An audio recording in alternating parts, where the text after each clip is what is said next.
una sa tanan, or first thing, sa three things, amo ang ginatawag na the glimpse of the resurrection.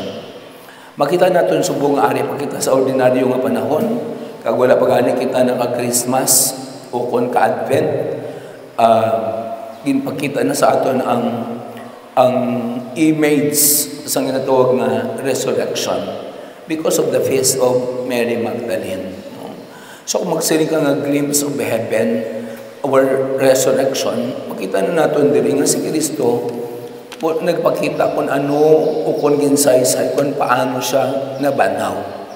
Kag makita natin diri nga nagini nga balita tungod sa mga istorya. Kagayan, siguro gid nga ang madamo nga mga tawo nga wala nagapati sining ginatawag nga resurrection ni Jesus, hindi magpati.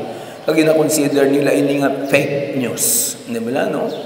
Subong nga daan nga panahon, madamo ang mga labi na gid, no? So karon nga panahon daw fabricated na gid ang mga ginatawag natin nga mga news. Madamo na gid fake, no? On aton lang lang taon sa piyak nga bahin o kung sa mga kontra kay PBBM, kontra nila ti ginapakalain nila si PBBM. Wala sang hinimuan nga maayo si Marcos. Pero sa piyak na sa kay Marcos naman nga side, ginapakita ni Claire Castro nga kadamo sang iyang mga inobrahan. No? Labi na gid sa subong nga damo sang may nabahaan, kadamo sang mga nahalitan, yatong repatriation sang mga OFWs, ginpabalik sa Pilipinas, ginpasugat pa sa Israel, ginpadamo ang mga ulubra.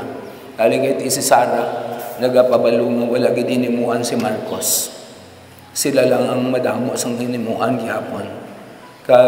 Kadamo basta mga hinigugma kung tutunan kung kapamakita sa Diyos, kadamo gid sa mga fake nga nagakatabo. Si Roque, no?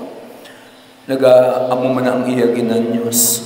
Pero siguro sang una nga panahon, hindi bala, wala gid man naglanog nga si Kristo na nabanhaw, kundi nga ginkawat lang ang iyang lawas. Kaya mo hinigin palapnag sa mga soldado nga nagasiling nga nagtuod gid nga nabanhaw si Kristo. Pero siling sa mga pari, ang kung matagas ang mga punuan sa mga Pariseo, hindi ninyo pakisugid nga nabanhaw siya, kundi ginkawat siya sa mga apostoles. Kaya nga ang bayaran kamo na amon sang dakot. Grabe na to, no? Binayranay sa pagsugid sang fake news, sang una natabo na na. Ginbayaran itong mga soldado, parang isugid nila ang sala. Kagdayon, kung maglabot gid man sa gobernador ang ini nga news, kami nang bahala sa iya. Kaya mo nang abisan sa Israel, kita mo, nantawa bala. Dira na, amo nang ginakabing tiil sang Diyos o konsyudad sang Diyos, pero sa gihapon, wala sila gapati sa Diyos. Ara ng damo ang mga paghano. Kaya sila mismo wala nagapati. So, basta we are given the glimpse of heaven o kung the glimpse of the resurrection, nabanaw gid ang Ginoo. Kag amo nang hinigog makungkutunan ang second thing, amo nang ginatawag nga eyewitness. Magsiling ka nga eyewitness, perhaps you are telling the truth. No? Kag ako gid ang nakakita sina. Una gid ko nga nakakita si Maria Magdalena. She was the one who can be considered the eyewitness. Inabalang sinungaling na ang akusar subong kay aton ang no nga pasidungan, no? ang nagahatag subong sang news nga tuod gid nga atong mga nagdula nga mga sabongero ginpanghaboy ito sa taal because I am the eyewitness. Kabalugid siya nga aman nakabalo na sila subong nga matuod ang iya ginasugid kidamo asang may nakuha nga nasulod sa sako kag tuod ang iya mga ginapanghambal, no? Tuod gid kag hindi sa gani mga usuri kay nga aman si a certain general, no, colonel nagasiling nga mga ayo sa suri kay nga aman nga agin dawit siya sa amo na nga kahimtangan. Pero siling ni Patidungan, si Patidungan, nagasilin siyang nain nga mga ko sorry, kay tuod man na ang akong ginambal. Anong sala ko nga mga ko sorry, kay tuod man na. No? Grabe, no? Si General Estomo, no? Amo na ang ginadawit gid ni Patidungan ang iyang ngalan. Kay siya gid nakabaton sang millions nga sohol. No? Kag nagapadugang pa siya sang another 2 millions. So, ako lang na yung mga balita-balita sa so, kung diin sinang fake news, diin sinang tuod na news. Siguro patihan gid ang ginatawag na eyewitness. No? Si Maria Magdalena, sa tuod lang gid, amo na siya nga bisan makasasala siya. Wala siya ginpatihan tuod, kaya muna pitugid ka demonyo ang ginkuha sa iya pagpanginlalaki, kag magkamakasasala. Pero, change does happen even at a blink of an eye. No?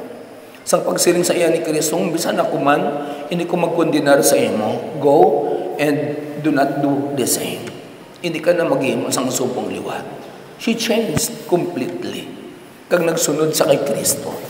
Kita mo, subong, pasidunggan siya sang madamo, sang matanan ng mga katao, kag sang simbahan, kaya nga man she became the saint. No? Ang mga tawag na sinner turned into a saint. No? Grabe, no? So, kung natin lang taon naman na inigugmak mo kutunan. Pero ang third thing lang, ang mga siguro invitation para sa aton, be heralds. No? Kita man, maghatag kita sa gusto nga Diyos. No? Parehas kita mga Kristiyano. Siguro ang muna maghatag kita sa maayong the good news of the Lord. Tutuod gining resurrection ni Kristo. Ang iya pagkabanhaw tuod kid. Kag dayon, bisan si Kristo nagsiling na siya ng adaraan sa balay sa ako ng may madamo ang mga hulot. Gali magauna ako sa pag-aman sang luhulot para sa inyo.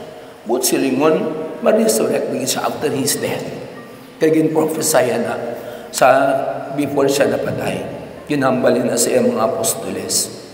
Para nga may handumon kita sa aton nga pagpangabuhi diri sa tuta, na sa after gali sa kabuhi naton diri, may kabuhi nga wala sang katapusan.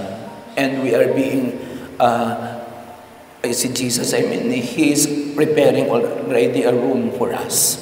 So katahom, di ba mo na inigugmak mong tutunan, no? Katahom sa aton nga ebanghelyo sa karon nga aga, ginaimbitar man kita sa Diyos na let us be herald of the good news and not of the bad news.